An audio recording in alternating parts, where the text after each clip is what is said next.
আমরা সেইভাবে সুরক্ষিত পুলিশ তৈরি করব।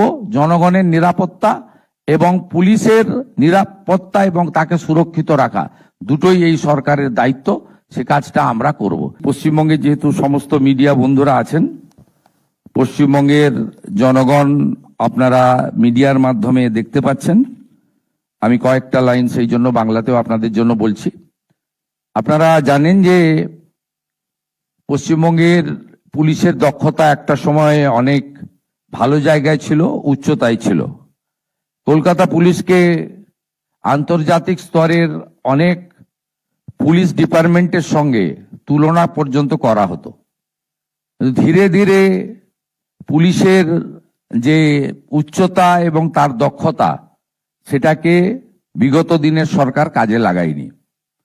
সেই কারণে আমাদের মনে হয়েছে যে পুলিশের ম্যান পাওয়ার, পুলিশের মডার্ন আধুনিক যে জিনিসপত্র দরকার সেগুলো, এবং সাথে সাথে আমাদের ইনফ্রাস্ট্রাকচার অর্থাৎ পরিকাঠামোগত উন্নয়নও করা দরকার।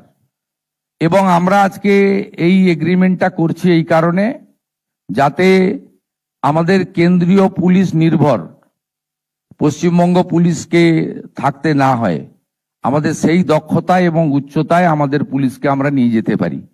আমরা দেখেছি আর্মিতে, সেন্ট্রাল প্যারামিলিটারি ফোর্সেস বিভিন্ন ইউনিটে পশ্চিমবঙ্গের হাজার হাজার যুবক যুবতী তারা যেভাবে সার্ভিস দেয়, ইলেকশনের সময় অন্য সময় তারা পশ্চিমবঙ্গে আসে, তারা আমাদের বাংলা ভাষায় কথাবার্তা বলেন, এবং আমরাও আমাদের বিভিন্ন এলাকায় যখন মানুষের কাছে মিশি, অনেক এক্স সার্ভিসম্যানদের সঙ্গে আমাদের দেখা হয়।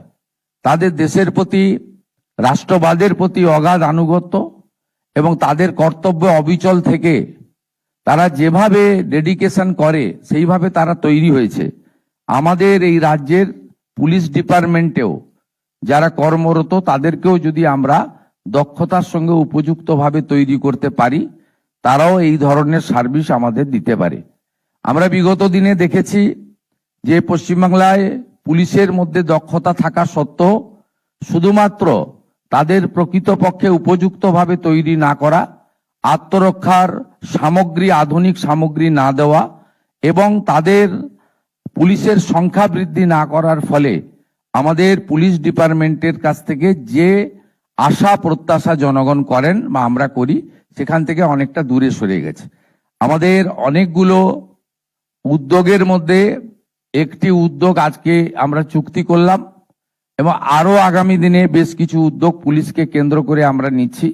আমরা পুলিশের ম্যান পাওয়ার রিক্রুটমেন্ট বাড়ানোর জন্য ব্যবস্থা নিচ্ছি।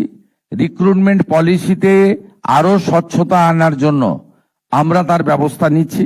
আমাদের যে ট্রেনিং নিয়ে বসে আছে 16,000 কনস্টেবল, তাদেরকেও আমরা কাজে লাগানোর জন্য উদ্যোগ গ্রহণ করছি।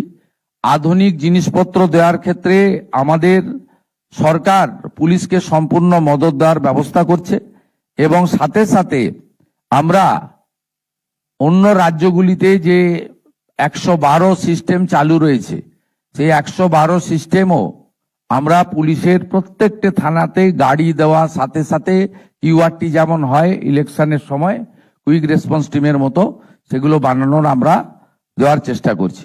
আমার মনে হয়েছে এই এগ্রিমেন্টের ফলে আমাদের পুলিশের মধ্যে যে উচ্চমানের হিউম্যান রিসোর্সেস রয়েছে তাকে আমরা প্রকৃতপক্ষে মূল্যায়ন করতে পারবো, তৈরি করতে পারবো।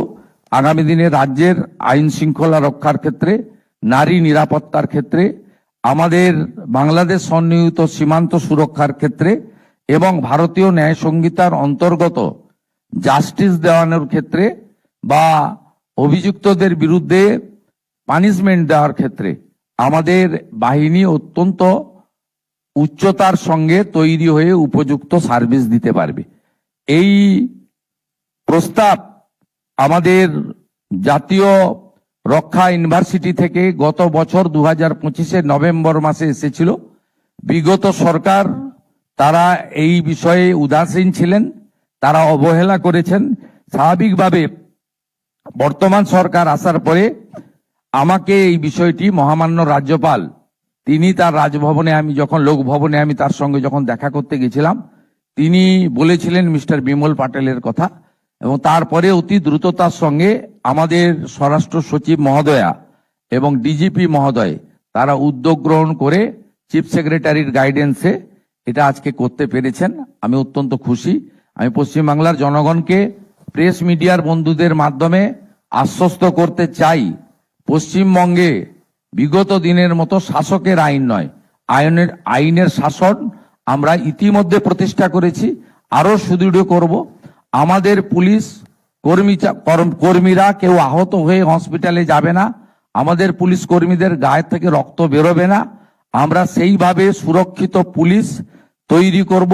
জনগণের নিরাপত্তা এবং পুলিশের নিরাপত্তা এবং তাকে সুরক্ষিত রাখা দুটোই এই সরকারের দায়িত্ব, সে কাজটা আমরা করব। এটাই ছিল আমার আজকের এই অনুষ্ঠানে বক্তব্য।